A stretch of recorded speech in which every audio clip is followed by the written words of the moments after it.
The last thing I'm going to do is stick around and I'll answer any questions that you have. So as we start diving into the meat of this, if you develop a question, do me a favor, make some notes, save it for the end, and obviously we'll have a question and answer session at that point. Why is that? Oh, Stan, you're already starting with me, aren't you? Let me just start off by taking a quick survey if I can. By show of hands, how many of you honestly in this room believe that you should be doing perhaps a little better job than you're doing right now financially? There's room for improvement. Okay, good. Let me ask a follow-up to that, if I may. Why do you suppose it is more people aren't doing a better job with what they've got? Don't know how. Lack of knowledge for most of us. Just never learned. We didn't get the information from home, from mom and dad. Definitely didn't get it from school. So if most people don't know, how are most people trying to figure this thing out? What's the process in this country? Get another credit card. I love that one. That's typically the answer, right? Man, I'm out of money. Give me another credit card.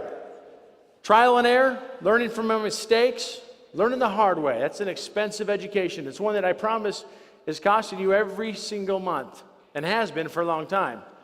So hopefully tonight we're going to turn that around for you. We're going to talk about specific strategies that all of you can use to go out there and make a big difference. But before we get into that, I want to kind of paint the big picture for you if I can. One of the advantages that I think I've got is over the last 15 years, I've had a neat opportunity of traveling throughout the United States and Canada. I've lectured to over 1 million people, been on countless radio and television programs, sitting down individually with hundreds of families, hopefully to make me a little smarter on the subject of money and finance. And I just kind of want to share with you what I've observed in doing this. This seems to be the way we are living our lives. We spend the first 20 years or so getting ourselves educated. Elementary school, junior high, high school, a couple years of college for most of us, and then we move on to the workforce, where we spend about, 45 years working, typically for someone else. And then if we're lucky at age 65, we get a chance to retire. Now, is it just me, or does anybody else see any problem with this picture up here? Who said it sucks? Okay. Appreciate the honesty. Okay.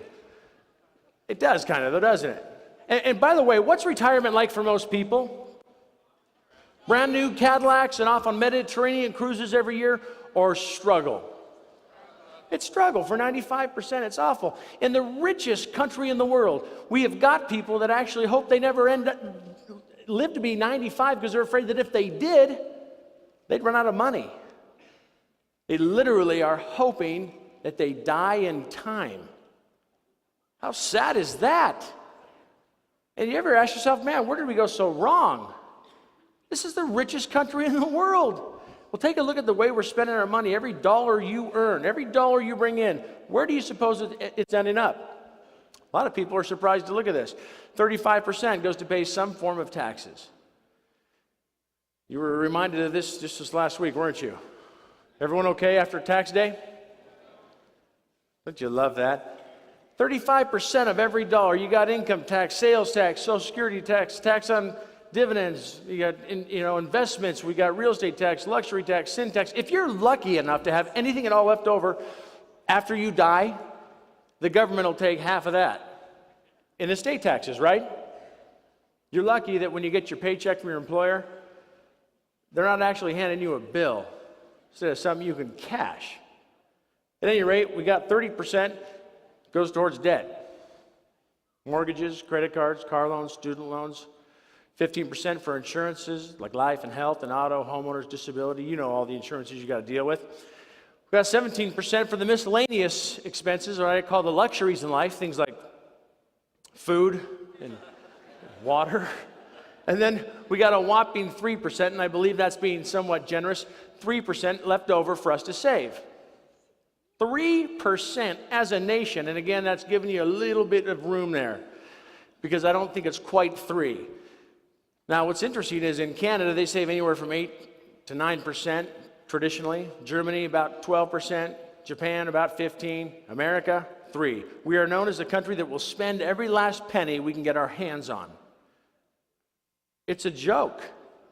So what do you suppose it's going to take for us to get this situation here turned around for us? What do you think?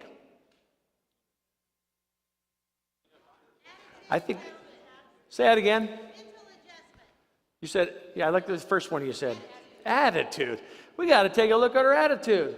And we got to change our actions. Now, I'm not going to stand up here and preach attitude to you. I'll share with you mine because it's really simple. My attitude every day of life is that my Creator has given me everything that I need to accomplish whatever it is I want to, provided I'm willing to set some goals. I'm willing to put forth a little time, a little effort to make sure that those goals of mine become a reality. And I'll tell you right now, if you don't honestly believe that you can accomplish anything in life that you want to, man, you've been mistaught. It is so incredibly sad to me to watch people who believe that wherever they are, they're stuck there. And it's because of fate, or it's because of circumstances totally beyond their control. And it's ridiculous.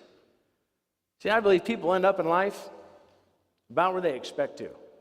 So one of the things I love to do is to help people begin raising their level of self-expectations. But beyond attitude, you got to learn how to execute. This is where we get into the action. Now, we've developed over 800 different financial formulas, very specific strategies, and each one of them fall under one of 6 headings.